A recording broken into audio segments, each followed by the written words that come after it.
Olá, louvado seja o nosso Senhor Jesus Cristo, para sempre seja louvado, glória ao Pai, ao Filho e ao Espírito Santo, como era no princípio, agora e sempre. Amém.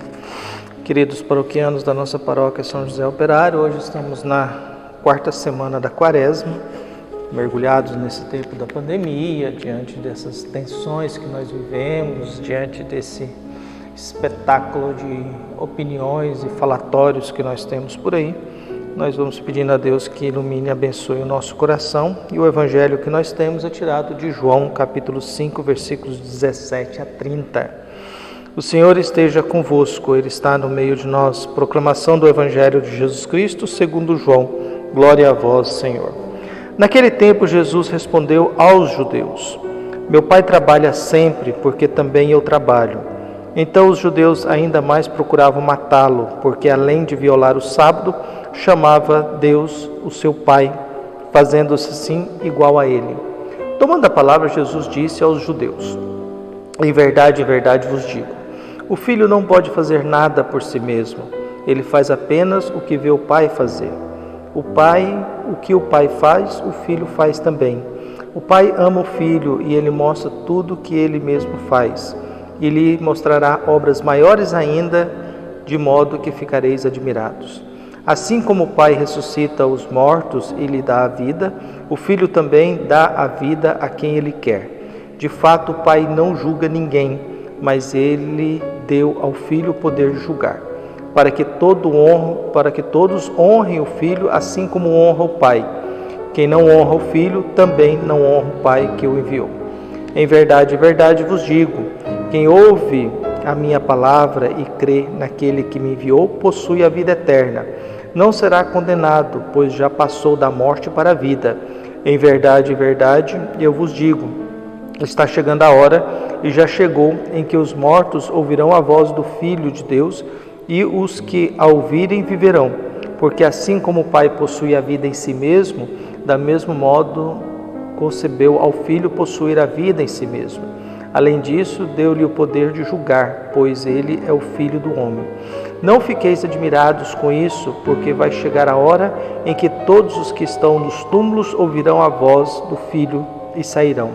Aqueles que fizerem o bem ressuscitarão para a vida, e aqueles que praticaram o mal para a condenação. Eu não posso fazer nada por mim mesmo. Eu julgo conforme o que escuto, e o meu julgamento é justo, porque não procuro fazer a minha vontade, mas a vontade daquele que me enviou. Palavra da salvação. Glória a vós, Senhor. Prezados ouvintes unidos na fé, existe um político francês que nasceu em 1782 e morreu em 1854, Félicité Robert de Lamennais, que dizia: o trabalho está em todo o lado, e o sofrimento também. Só que há trabalhos estéreis e trabalhos fecundos, sofrimentos infames e sofrimentos gloriosos.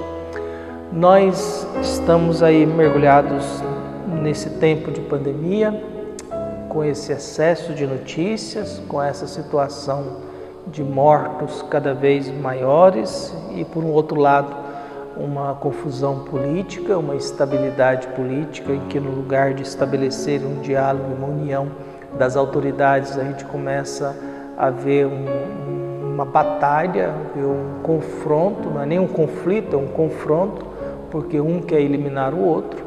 Por outro lado também nós vamos vendo uma instabilidade, uma insegurança jurídica, de um sistema judiciário que a gente não sabe o que quer e não nos dá segurança, não nos dá princípios e não nos mostra realmente o que deve ou não ser feito.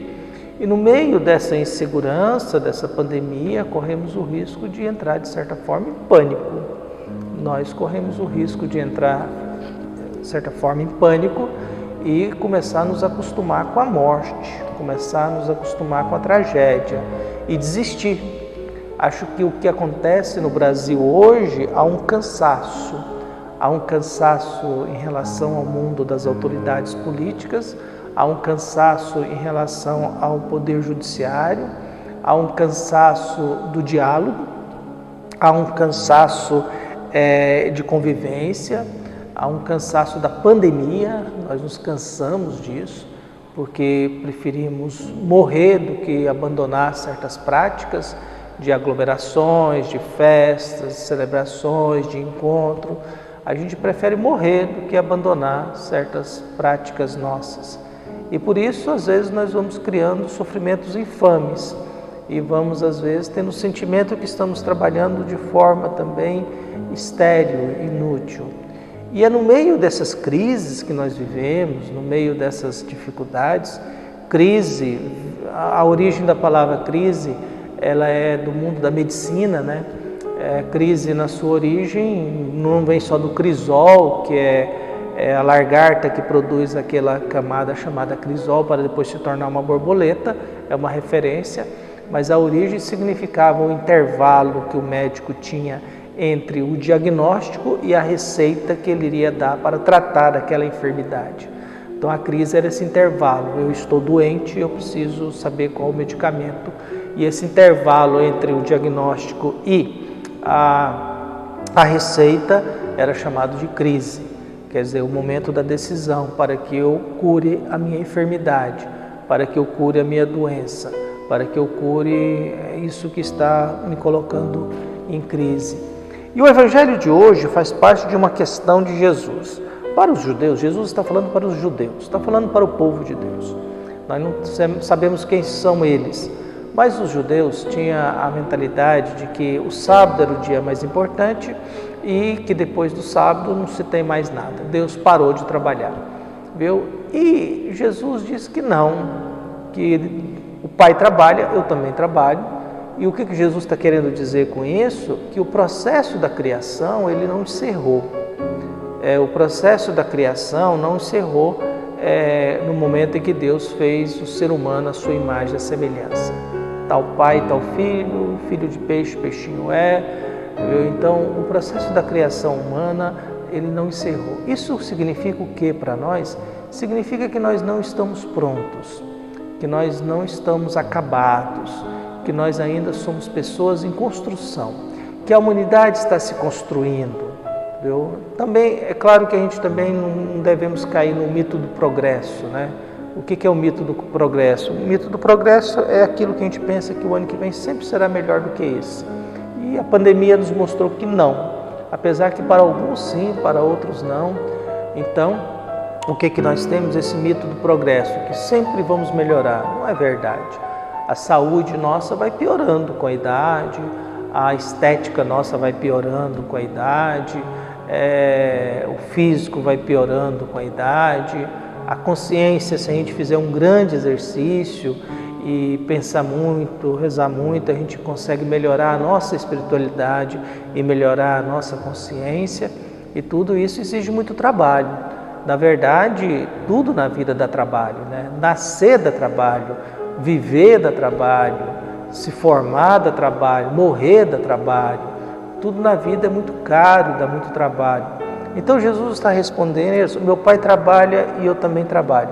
E eu não faço por mim mesmo. Eu falo para vocês aquilo que meu Pai me ensinou. Eu não estou aqui preocupado com a minha vontade. E qual que é a vontade do Pai? A vontade do Pai é que vocês ressuscitem, que todos tenham vida e não morte.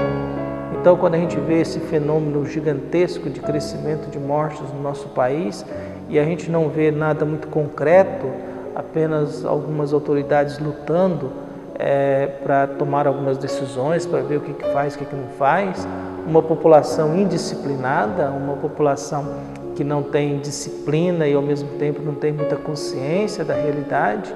Então vivemos essa situação meio de pânico, em que a morte está predominando e não a vida. E Jesus, nesse discurso que ele fala para os judeus, Jesus começa sempre dizendo: em verdade vos digo, o Pai me deu autoridade para que o Pai quer que todo mundo ressuscite, e eu também tenho essa autoridade, recebi dele para que todos ressuscitem. Ressuscitar, que significa o quê? É uma vida aprovada por Deus, em que nós não estamos mais sujeitos à morte. Na Páscoa nós iremos refletir muito sobre isso. A ressurreição é uma vida aprovada por Deus, em que nós não estamos mais submetidos à morte nem à condenação. Por isso Jesus vai dizendo, e uma coisa bela, um momento Jesus vai olhar para os túmulos e vai gritar e vai nos chamar, e nós iremos ressuscitar. Mas aí que vem o julgamento. Quer dizer, o que nós temos? Nós temos um Jesus que está dizendo que Ele trabalha, nós temos, por outro lado, a vontade de Deus é que a gente tenha vida, que a gente ressuscite.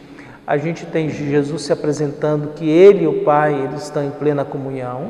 Jesus afirmando que não veio fazer a vontade dele, mas a vontade daquele. Jesus dizendo que Ele tem autoridade para julgar, mas quando Ele fala no dia que vai nos chamar dos túmulos, que vai nos devolver a vida, aí o julgamento não é segundo o critério dele, o julgamento é segundo o bem e o mal. O julgamento é segundo o bem e o mal. Na realidade, nós vamos ser avaliados não é pela nossa prática religiosa ou pelos nossos discursos ou pelas nossas ideologias ou pelas ligações religiosas que nós temos ou pela nossa conta bancária. Nada disso. Nós seremos o que Jesus vai dizendo não fiqueis admirados com isso, porque irá chegar a hora em que todos os que estão nos túmulos ouvirão a voz do Filho e sairão. Aqueles que fizeram bem ressuscitarão para a vida, e aqueles que praticaram o mal para a condenação. Eu não posso fazer nada por mim mesmo. Eu julgo conforme que escuto, e o meu julgamento é justo, porque não procuro fazer a minha vontade, mas a vontade daquele que me enviou. É muito importante a gente ter uma noção e uma mentalidade que a função de Deus não é nos julgar. O julgamento que Jesus está dizendo, ele é baseado em uma constatação. Uma constatação de que haverá um dia que você escutará a voz do Filho, é o Filho que irá nos chamar dos túmulos, e eu vou ter que dizer se eu fiz o bem ou fiz o mal, se eu fui uma pessoa justa ou injusta, se eu fui uma pessoa da paz ou do crime, se eu fui uma pessoa honesta ou desonesta, se eu fui uma pessoa generosa ou não, se eu fui uma pessoa amorosa ou não. Então, o critério de julgamento, primeiro, o desejo de Deus é que todos nós tenhamos vida, porque o que Deus nos dá é a vida. É isso que Deus nos dá. Deus nos dá o sopro do Espírito, nos dá a vida. Nós que escolhemos o mal, nós que decidimos o mal. E o mal nasce da desobediência a Deus. O mal nasce da desobediência a Deus.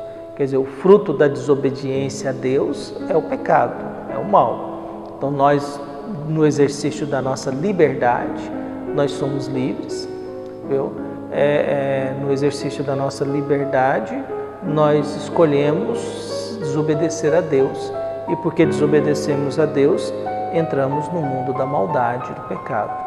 A maldade e o pecado é sempre fruto do desespero humano, da nossa tentação de querer ser Deus. E no fato da gente querer ser Deus, a gente esquece que nós somos criaturas e não Criador. E o discurso de Jesus hoje é isso. Deus me deu poder para ressuscitar, e é isso que eu quero. Eu não quero perder ninguém, mas eu também tenho autoridade de julgar, mas o meu julgamento é justo. O meu julgamento é justo. Quer dizer, Jesus está dizendo que Deus continua trabalhando para nos construir, nos ajudar, mas ao mesmo tempo chega um momento que eu vou ter que prestar contas a Deus. Como nós vamos ter que prestar contas ao mundo e a Deus de tudo que nós estamos vivendo. A gente vai ter que prestar contas sobre a nossa conduta, o nosso modo de agir. Vamos ter que prestar contas sobre os valores que nós escolhemos, o modo com que nós tratamos o outro, o modo com que nós tratamos a própria vida. Por isso o nosso grande desafio, a nossa busca hoje e ao mesmo tempo a nossa procura é que a gente possa abrir os nossos olhos e tomar consciência. Se Deus trabalha e Jesus também trabalha, Ele desfaz dessa regra de muita importância ao sábado e nos mostra que nós ainda não estamos acabados, mas que também devemos nos preparar, que já que vamos passar pela experiência da morte, que o dia que formos chamados, a gente apresente as nossas atitudes de bondade, ou o nosso esforço de fazer bondade. Nós sofremos muito, nós vivemos numa instabilidade, numa insegurança, mas a gente tem que pedir a Deus que quando a gente não der conta, a gente diga para Deus, olha, eu só posso até aqui, se você não me ajudar, eu não dou conta. Eu posso até aqui, mas daqui eu não sei sozinho, você tem que me ajudar. É a experiência de um monge numa profunda angústia, viu, que sai gritando, chega na igreja gritando, berrando e condenando Deus. O mundo está assim, assim, assado, e por que você não faz nada? Você existe? E aí Deus fala, eu já fiz. E a pessoa diz, fez nada, o que você fez para ajudar o mundo a ser melhor? E a voz de Deus diz, criei você. Criei você. É uma historinha que existe bonita, de alguém desesperado que entra na igreja gritando, xingando Deus, questionando Deus, por que Deus não faz nada? E a voz de Deus diz, eu já fiz. E ele pergunta, o que o Senhor fez para ajudar o mundo a ser melhor? Eu criei você. Eu criei você. Quer dizer, talvez seja isso que precisamos. Nós temos que gente que trabalhe para uma igreja mais honesta, trabalhe para que tenhamos mais consciência, trabalhe para que nossas famílias sejam melhores, trabalhe para que haja mais oração e mais fé no coração de cada um de nós. Um abraço e até mais.